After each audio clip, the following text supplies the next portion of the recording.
Part 1, Question 3, Article 3, whether God is the same as his essence or nature. With this article, Thomas gets right to the point of God's simplicity. But what is simplicity? Well, what's the simplest thing you can imagine? How about this? A solid metal sphere. No moving parts, no visible parts anyway, just a sphere. Pretty simple, right? Well, no. It still has parts, and I'll prove it.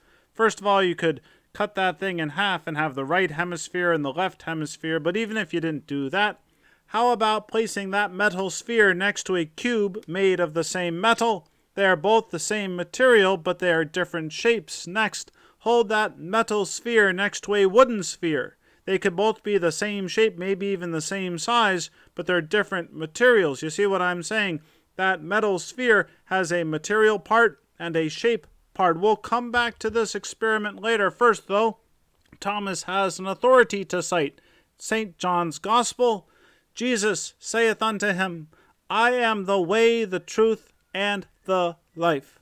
Jesus is not just alive, he is life itself, the life.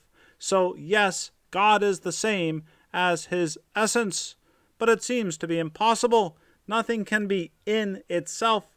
A coin could be in water, a coin could be in fire or in air, but a coin could not be in a coin, in itself. How then could God's essence be in God? Objection 2. An essence is what makes something what it is. Your rationality is what makes you human. But you are a human. You are not humanity. You are rational. You are not rationality itself. And Thomas agrees. He agrees that these objections would be persuasive if God consisted of matter and form. But he already showed in the previous article that God does not consist of matter and form. And because of this fact, quote, God must be his own Godhead, his own life, and whatever else is thus predicated of him. God is pure actuality. God is pure form. Could I just say that God is God? Reply to objection 1. That's why it's so difficult to say anything about God, because God is God. Quote, in speaking of God, we use concrete nouns to signify his substance, because with us only those things subsist which are composite, and we use abstract nouns to signify his simplicity. So Thomas here identifies an inherent limitation in how we can talk about God. Language used to describe something we'd recognize as existing in the world cannot accurately describe or encompass God, because God is not a thing among other things existing in the world. Reply to objection 2, and yet God can still act. He acts in the world through the effects that show his power, his wisdom, his goodness, but they don't show all or the full extent of any of his perfections, not in this world. And that's okay. Man is the rational animal.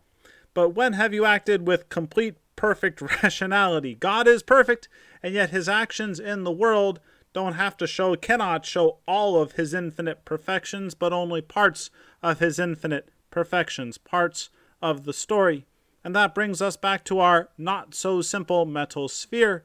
You hold it in one hand, and you put a wooden cube this time in the other hand. Do these two things have anything in common? They do not have the same shape. They do not have the same material. Maybe they have the same mass. Maybe they have the same volume. But how about this? They are both in somebody's hands. God is utterly unique. And to me, this is it's a meaningful argument against atheism. I've heard an atheist say, well, listen, you and I, we agree on pretty much everything. You don't believe in Zeus or Thor or any pagan gods, and neither do I. I just have one more character on this list of things I don't believe in. And the Christian says, oh no, you got it all wrong. God can't be placed, the true God, Christian God, God cannot be placed on any list. He is utterly outside of anything that exists in the universe. He is not consisting of matter and form, and he is not in any genus, as we'll see later. So no, God does not belong on your silly list.